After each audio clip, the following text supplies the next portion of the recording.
So, story time. So, as you can see today, I'm not with a lady. So, we finna do some storytelling. So, let me call this the worst day of my life. Okay, so if you're a sensitive person and you're not used to pain, or maybe you're under 18, I suggest you just like the video and keep watching. And don't forget to subscribe.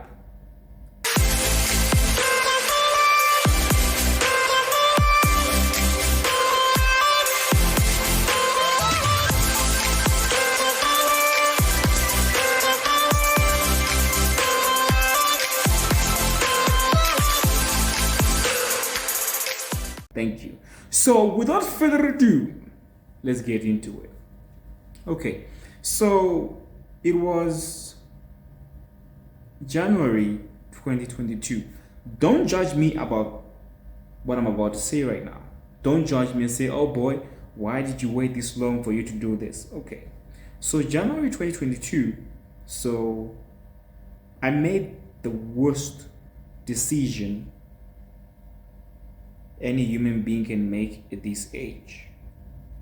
I won't tell you my age, but just know that is the worst decision that you can make in your early 20s. So January 2022, I decided that I should go and get circumcised. Yep, I decided to go and get circumcised.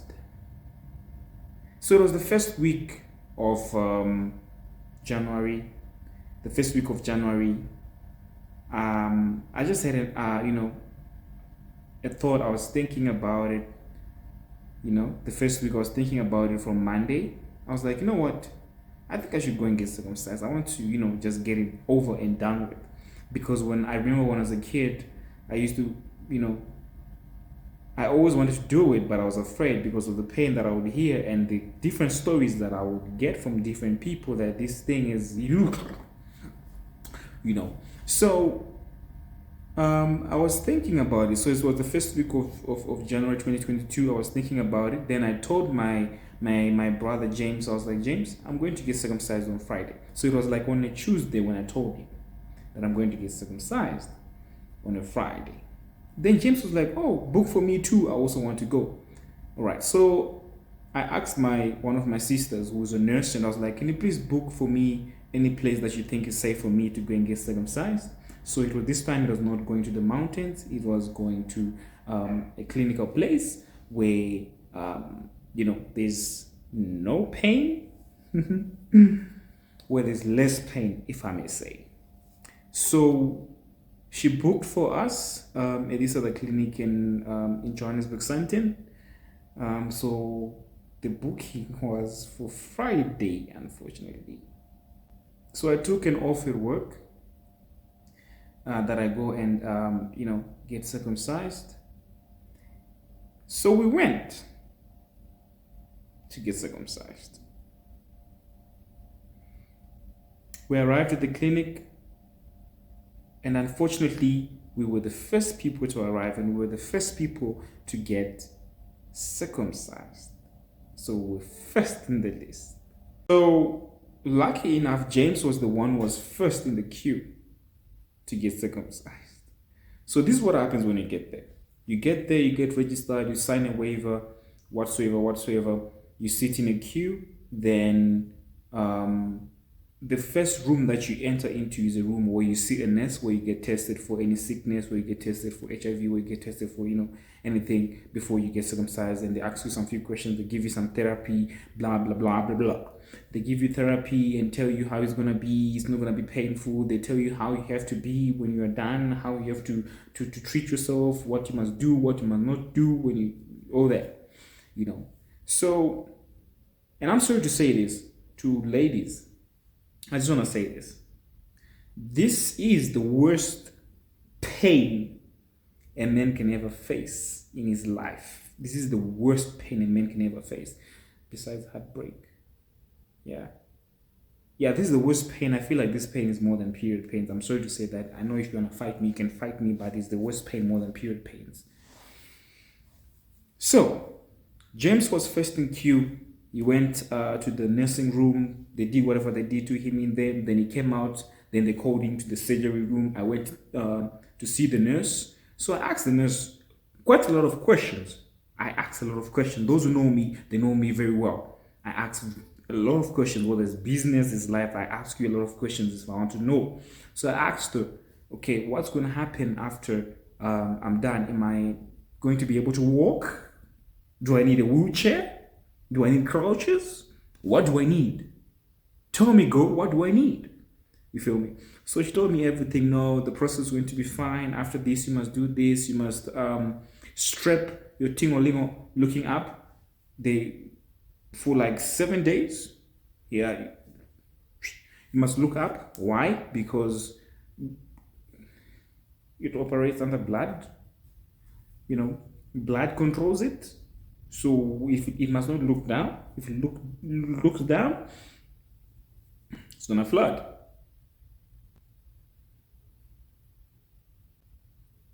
I don't know. Okay, so without further ado, let's get to it. So I finished with the nurse. She spoke everything. She tested me. All was good. She asked me if I have any pains. You know, do you have any pains somewhere? I was like, no, I'm good. You know, I'm fine. So after that, we went to the room. I followed. No, they called me actually. They called me and say, Victor, next. Then I followed.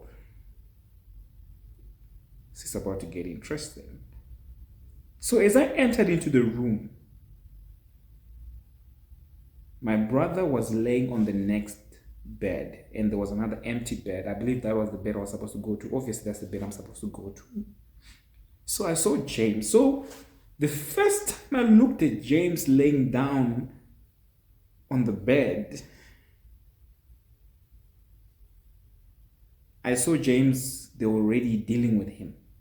You know, there was like blood all over the place. There was like, you know, I don't know how, you know how surgery looks like. If you don't know how surgery looks like, go and Google it. You see how surgery looks like, how they do it. So they'll be busy with you, and you'll be having, you know, they actually dress you well so that whatsoever blood cannot go all over the place, and there are machines and all that controls the blood whatsoever.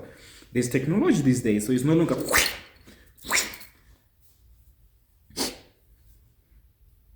Yeah. So I looked at James, and I told myself that I want to go back home. I don't want this anymore. I want to turn back. But I cannot turn back. Why? Because they locked the damn door.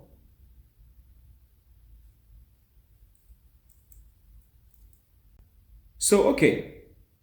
Then I walked. This guy called me, come and lay down. So, you know what happened? So this guy, it was actually the doctor. He told me to lay down on the next bed. I must take off my pants. I took off my pants in front of the man.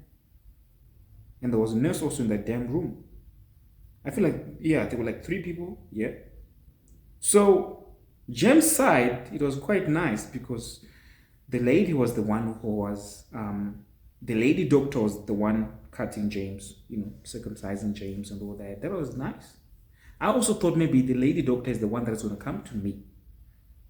Baby, don't dump me after seeing this. I'm just saying the story the way it's supposed to be. The truth shall set you free. So I lay down. So I thought maybe the nurse male is the one that is just, you know, preparing me and all that, you know. Then I laid down. Then I asked him, so who's going to be doing the surgery? Then the guy was like, it's me doing your surgery. Bear in mind, for the first time in life, that was the first time in my life a man had to touch me. First time. But James, I feel like James was wild enough, James, right there.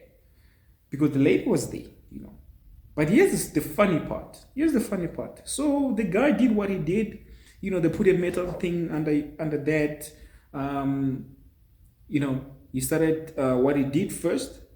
What they do, he gave me injections. They put injections on it. Yeah, injections on it like I think like 7 times or something to make you feel nothing. So I think it's the numbing whatsoever. I don't know, you nurses, what you call it. If you're a nurse, I don't know what you call that thing. That liquid that makes you feel nothing. So they put it around it whatsoever, whatever they do. He wanted me to look. I told him, no, I'm not gonna look at what you're doing. I'm just gonna look up to the Lord. I said, Lord, save me. So I did not look. Okay, he was doing what he's doing. He pressed. So the funny part is that when he was putting the injections on me, I thought he was already cutting me. So I asked him, are you done? They said, no, I haven't started. I was like, okay. So the process went on. He cut me. I didn't feel anything. That guy was so quick, professional. He just, like, he knows his stuff. He knows his stuff. He did what he did fast, quick job. He do me fast. I mean, he was fast in it.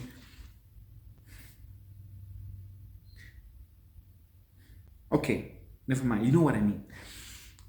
So he cut. He's done. He wipes away the blood. They take away the skin. He can even show you if you want to see it. I saw it. I almost vomited. But anyway, I saw the skin and all that. Then he took it away, bandaged me up. He wrapped me up. Here's where it got interesting.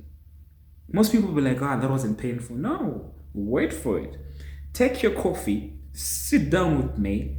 The interesting part is about to come. At that time, I believe my girl was now thinking, where's this boy? Because she cannot spend time without texting me. Not even like 5 minutes. So here's where it got interesting. Okay, so what happened is that when he was bandaging me, right? Remember, I cannot feel anything because I'm still numb, right? So he told me that, tell me if it's tight. I told him, no, I won't be able to feel that it's tight because I don't feel anything, because you did put some injections on me. I cannot feel nothing, my bro. Doctor, I don't feel anything. Cool.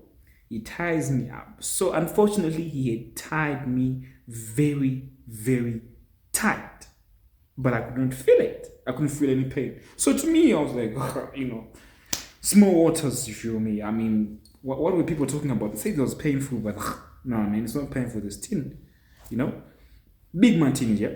So after that, put on my pants. James is done, but I finished faster than James. The guy was very quick. So yeah, then I would walk properly. They straight it up, looking up, put a bandage on, looks up, not down. Okay, up, not down. Okay, so yeah, after that, we go and take some medication by the reception. They give us medication. They are very good people. Even the receptionist was very good. Yeah, they were very good people. That's where I also met my friend Onesimus. Yeah, very good people. They treat you very well, accommodating. So we took the medication that we were given, the one that they prescribed for us. We got the medication, the painkillers, and we got some bandages as well, the gauze and all that for you to clean yourself and all that stuff. Nothing hectic, right? So after we got the medication, when I walked out, I felt very, very, very, very weak. I couldn't feel myself. I wanted to vomit. It's like something had left me. I felt very horrible. Then I told James, I cannot drive. You have to drive me, and I'm not feeling good. James was fine. Then I had to go on the passenger seat. Then I had to, lay down a little bit. James went to confirm, is this normal for a person to do this? Because I was going, Then they told James, no, it's fine. It's okay. It's going to be fine. Just let him cool up a bit. Then I cooled out a bit. Then James drove. Then we went to look for food. Then James also, it hit him. He couldn't feel himself, then I had to drive. I was fine. Okay, so we went to Rosebank and we had some lunch with James' friend that came to see us. We had lunch and all that. We were fine. By the way, we were walking. Damn. I feel like the people that saw me that time, they were like, what's wrong with these boys? At least we were wearing masks so they wouldn't know that it was the victor. The king is damaged. Yeah. So I told my girl that, okay, yeah, I'm fine. I'm better. Yeah, it's nothing hectic. Okay. So now, after the lunch, I go home, right? Now I'm feeling the pain.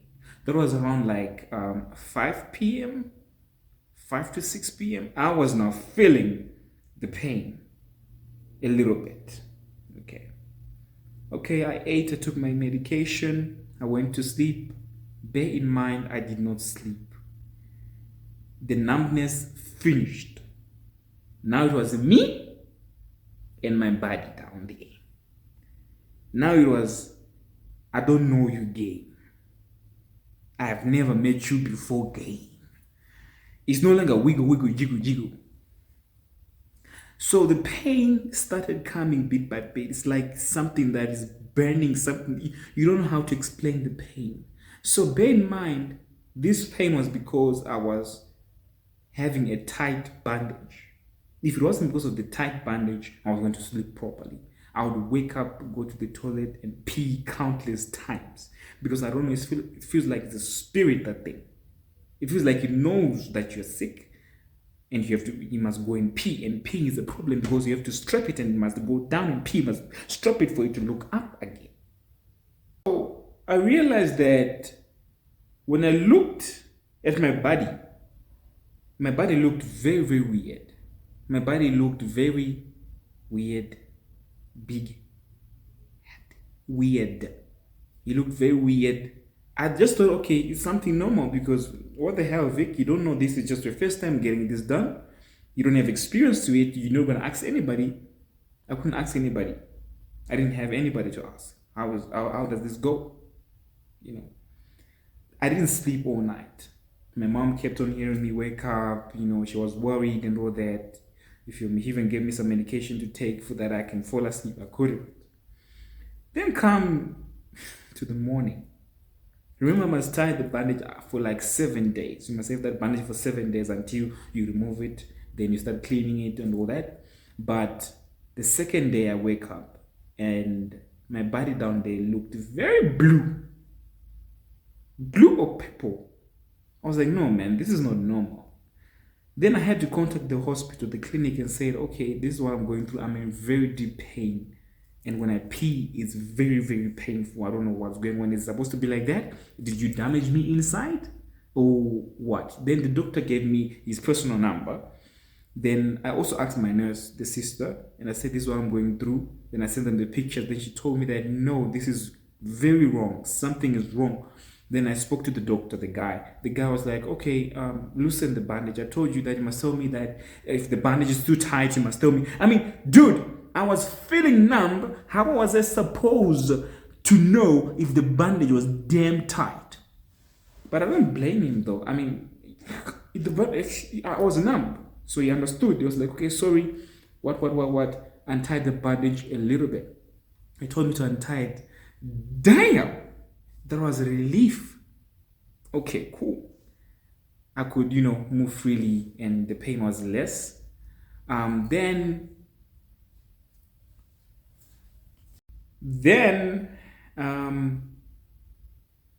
come to day number 5 or day number 4 the other week. So we went for checkup. We were supposed to go for checkup. They told us to come back for checkup on Monday. I think Monday? No, Tuesday, Wednesday. Yeah, Wednesday. We go there for checkup, right? The checkup was with the other nurses that I did not see before. We went in for checkup. The checkup was fine. They say everything is okay. When we saw those guys, the nurse told me that everything is fine. No biggie. They changed the bandage and put a new one. Everything is okay. Right. We went back home. So they had told my brother James because James had to come back again. to come back on Friday. Then I didn't know I was not supposed to come back. It wasn't, the appointment was not supposed to be for me. Then come Friday, James was like, I'm going back for appointment. Let's go for appointment. So me, I thought, okay, maybe I'm included in the appointment. So we went for the appointment, right? We arrived at the hospital, the clinic. We go to the room that the nurses do the checkup and all that. So when we got there, I just heard guys crying. I just heard a guy crying, screaming. I think it was Onesimus, I think. I just heard a guy screaming, Then I was like, what the hell is going on? What did we do wrong, So then we asked them, I was like, what are they doing? I was like, no, bro, they have to clean and they have to whatsoever. I was like, what do you mean they have to clean? Is that allowed that they have to clean you? What do you mean? I mean, I have a wound. What is it that they need to clean? Is this thing not supposed to be fine on its own?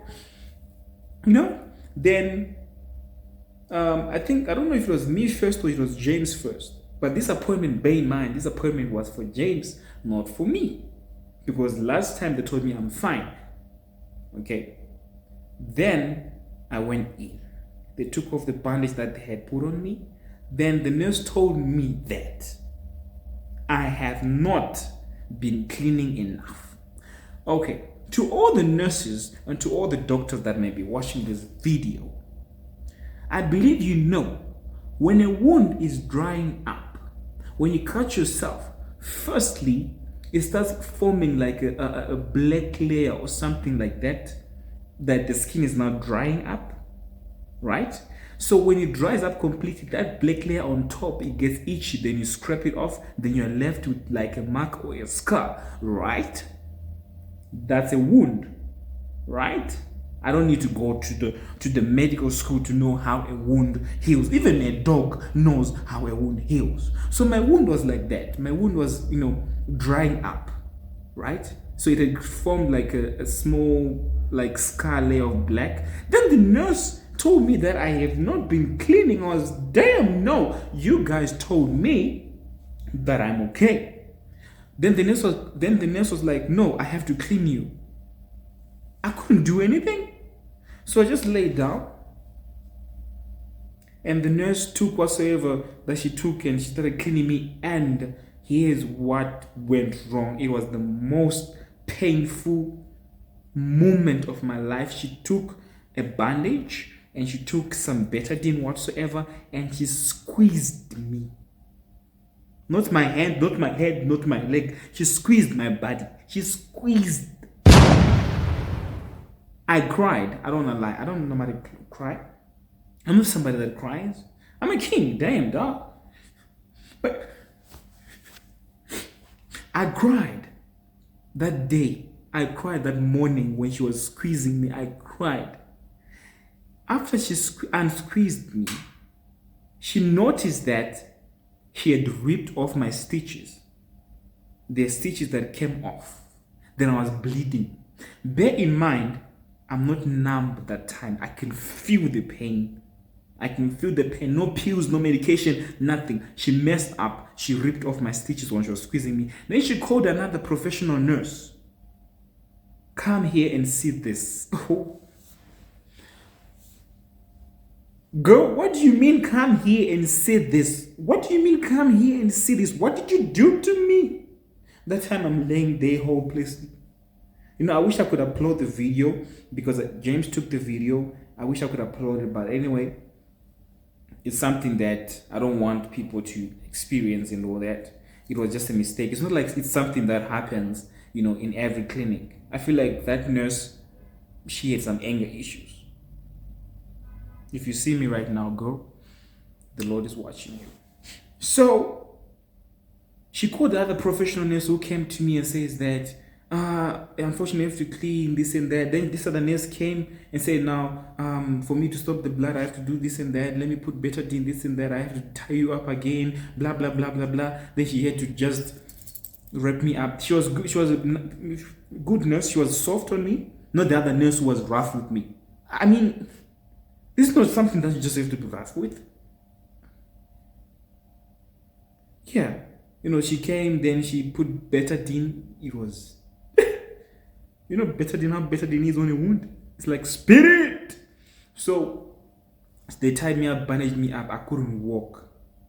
James had to drive me home. I was in pain. I was crying. I was swearing all the way back home. I told James, take me home. I want to go home and sleep. When I got home, told my mother. My mother was very angry. Then I told my girl that this is what I'm going through. She wanted to come through.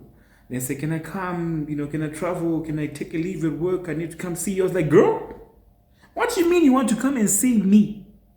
I mean, you coming here when the man is down, you're gonna make it worse.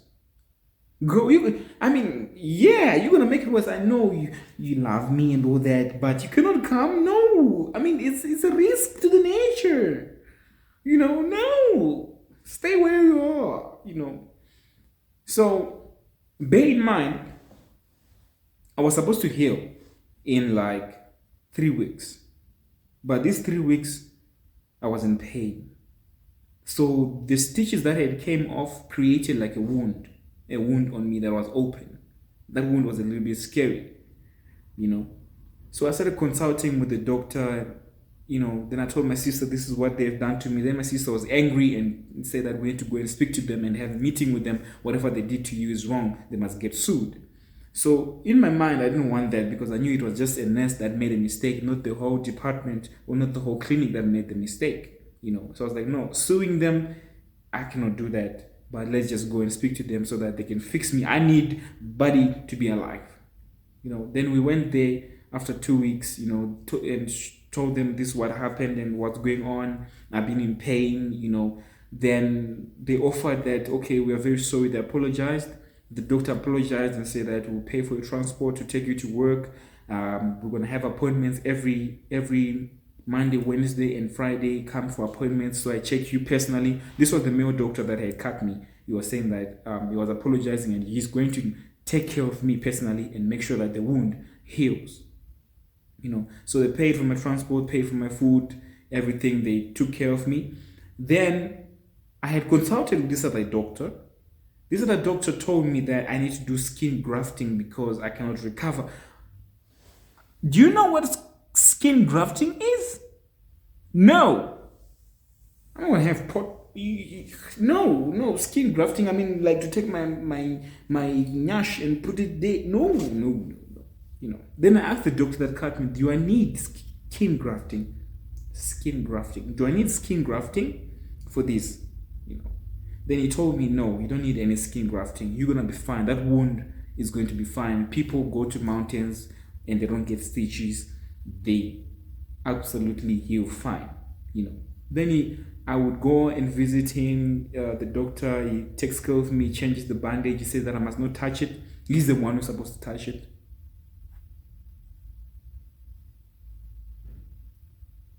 He's the one who's supposed to touch it, you know, take care of it. So he did quite a good job. I would go daily. I started drying up. The wound started closing.